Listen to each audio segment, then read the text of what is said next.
नमस्कार। जय शिव शक्ति। धूमावती देवी महाविद्याओं में 7वें स्थान पर परिगणित हैं।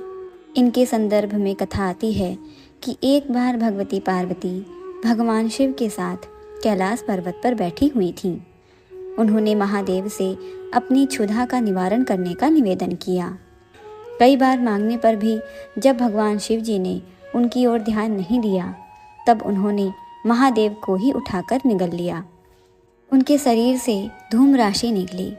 शिव जी ने उस समय पार्वती जी से कहा कि आपकी सुंदर मूर्ति धुएं से ढक जाने के कारण धूमावती या धूम्रा कही जाएगी। धूमावती महाशक्ति अकेली हैं तथा स्वयं नियंत्रिका हैं। इनका कोई स्वामी नहीं है। दुर्गा सप्तशती के अनुसार इन्होंने ही प्रतिज्ञा की थी, जो मुझे युद्ध में जीत लेगा तथा मेरा गर्व दूर कर देगा, वही मेरा पति होगा। ऐसा कभी नहीं हुआ, अतः यह कुमारी हैं। ये धन या पति रहित हैं। नारद पंचरात्र के अनुसार इन्होंने अपने शरीर से उग्र चंडिका को प्रकट किया था, जो सैकड़ों गीदड़ियों की तरह आवाज करने वाली थी। शिव को निगलने का तात्पर्य है उनके स्वामित्व का निषेध। असुरों के कच्चे मांस से इनकी अंगभूता शिवाएं तृप्त हुईं। यही इनकी भूख का रहस्य है।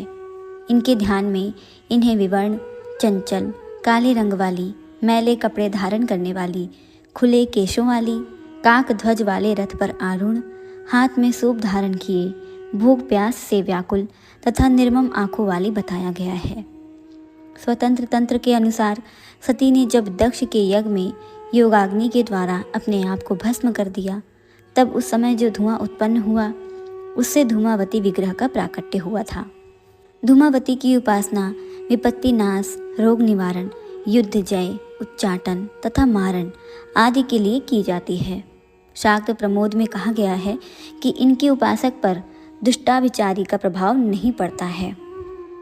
संसार में रोग दुख के कारण 4 देवता हैं: ज्वर, उन्माद तथा दाह रुद्र के कोप से, मूर्छा विकलांगता यम के कोप से, धूल गठिया लकवा वरुण के कोप से तथा शोक कलह क्षुधा तृषा आदि नृषति के कोप से होते हैं।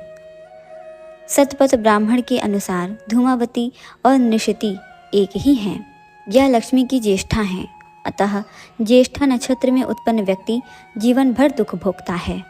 तंत्र ग्रंथों के अनुसार धूमावती उग्र तारा ही हैं, जो धूम्रा होने से धूमावती कही जाती हैं।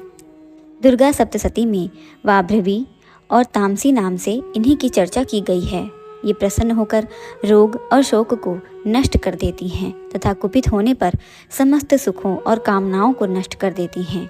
इनकी शरणागति से विपत्ति नाश तथा संपन्नता प्राप्त होती है। ऋग्वेदोक्त रात्रि सूक्त में इन्हें सुतरा कहा गया है। सुतरा का अर्थ सुखपूर्वक तारने योग्य है। तारा या तारणी को इनका पूर्व रूप बतलाया गया है। इसीलिए आगमों में इन्हें अभाव और संकटों को दूर कर सुख प्रदान करने वाली भूति कहा गया है। धूमावती स्थिर प्रज्ञता के प्रतीक हैं। इनका काकध्वज वासनाग्रस्त मन है, जो निरंतर अतृप्त रहता है। जीव की दीनावस्था, भूख प्यास, कलह, दरिद्रता आदि इनकी क्रियाएं हैं। अर्थात वेद की शब्दावली में धूमावती कद्रु है, जो वृषासुर आदि को पैदा करती है। जय माता धूमावती।